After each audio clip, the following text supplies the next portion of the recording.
sa mga oras nga na ito, ako ay maliligo na dahil ako ay may pasok. So, ayan guys, maghahanda muna tayo ng ating damit. Tignan niyo naman ang aking mukha, haggard yarn. So, ayan nga, ayan ang kapatid kong bida-bida nakikiharang sa aking vlog. So, nilagay ko lang naman ang aking damit sa CR and kukuha lang ako ng tuwalya, saglit lang. Tapos, ayan, outfit check muna bago maligo. Ay, ang ganda ko naman dyan. Eh, ang likot mo naman. So, ayan guys, papasok na tayo. So, bye-bye. See you tomorrow. Char. So, mga 10 minutes or 17 minutes lang ako maligo or 1 hour. And, ayan nga. Oh, lalabas na ang ate ko, di ba? Oh, ang saya-saya niya pa kasi malamig. Pagtapos ko nga maligo, ako ay mag-uniform na. Eh, ang ganda ng uniform ko, no? Char! So, ayan guys, mag-uniform na tayo. Ayan nga, kinakausap ako ng aking titahin na si Jempot Javier. So, ayan guys, magpapalda muna tayo. Nakasapatos na ako kaya sa taas ko na lang isusuot. Day. Iyabol, maparaan ka mo to, no? Maganda ako eh. Sabi ni Lord, ay! Dinami pa si Lord eh. So, ayan nga guys. Magpapalda lang tayo. Papalda! So, magpapalda lang tayo. Tapos, ayan. Mag-uniform malamang. So, oh. Eh. Ganda pag nakatalikod, pag nakaharap mukhang aso. Eh, oh, diba? Mukhang aso nga. So, ayan nga. Tinigyan ko muna kung madumi ba ang aking uniform o hindi. Kasi tayo ay dapat fresh at mabango pagpasok sa school. Pero pag uwi, haggard at pangit. Ay, haggard at mabaho. Amoy suka. So, ayan nga. At dito na magbibisa tayo. Magtatali pa pala tayo. Na sa tingin ko, magtatali pa ako ng tirintas, ganun. Tirintas na lang, wala na akong maisip eh, kasi di naman ako tatalian ni mama dahil siya ay magluluto pa. Magluluto pa. So, nilabas ko ang aking lipstick dyan, tignan nyo naman. Sabi ko mamaya na lang kasi nakatingin silang dati. Maganda ba ako? Oo, maganda ka na. Ay, walang ganun. So, magtatali lang tayo and naisipan ko nga maglakad at lumipat ng upuan para mas mabuti kasi ang iingay ng mga kapatid ko doon sa kabila. So, dito tayo magkatali at ako lang mag-isa.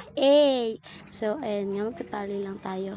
Wala pang shampoo yan, pero malambot ang aking hair.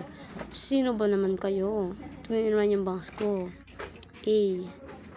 Pangit na mukha mo, wag ganyan. So, ayan, ang aking clip, bracelet, tali, watch, relo.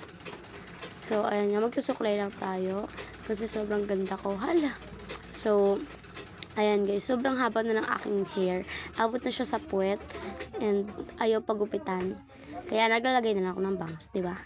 Para-paraan, yan ko na naman. Ba't may pakulit-kulit yung kanta na yan? So, ayan nga, magtatali na tayo ng tirintas and ano ba yan? Ang ingay nyo!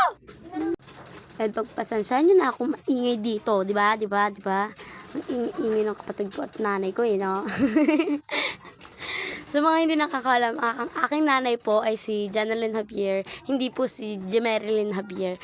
Dami po kasi nagtatanong kung kamukha ko daw po, kung nanay ko daw po ba si Jemerilyn, kasi magkamukha na daw po kami. Kasi lagi daw po kami magkasama, lagi daw po kami magkasama sa vlog. Syempre, si mama kasi ayaw niya magpakita sa vlog.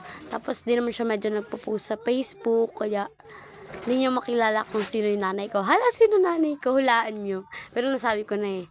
So, si tita lagi ko kasama sa vlog and kasing pangit niya ako.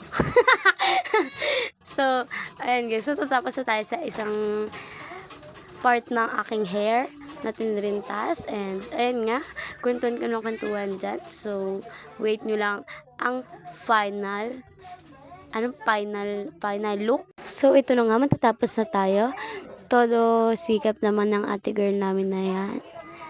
Ayan guys, matatapos na tayo sa ating final look.